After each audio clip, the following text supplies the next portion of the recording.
இன்றைக்கி காலையில் India versus Australia match பார்க்கலாம் அப்படின்னு நீங்கள் டிவியை போட்டிருந்தீங்கன்னா 72க்கு 4 நம்ம விராட் கோலி 7வது முறையாக அவுட் சைட் ஆஃப் ஸ்டம்ப் போகிற பாலை டச் பண்ணி அவுட் ஆகிட்டாப்புல.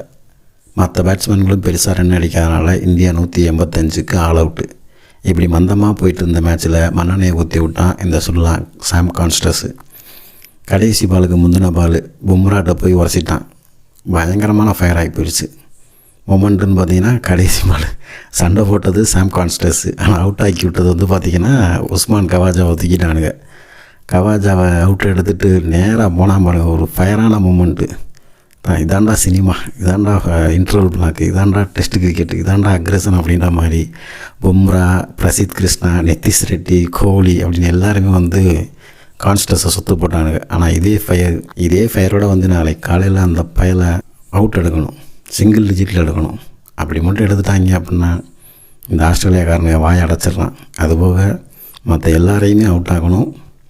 இந்த மேட்ச் ஜெயிக்கணும். அதுவும் ஆஸ்திரேலியா கிரவுண்டில் வச்சு அவனுங்களை வந்து செய்யணும். பார்க்கலாம் நாளைக்கு காலையிலையும் அவனுங்களுக்கு அதிர்ச்சியா இல்லை வழக்கம் போல் நமக்கே அதிர்ச்சியா அப்படின்றது நாளைக்கு காலையில் பார்த்தா தான் தெரியும். பார்ப்போம்.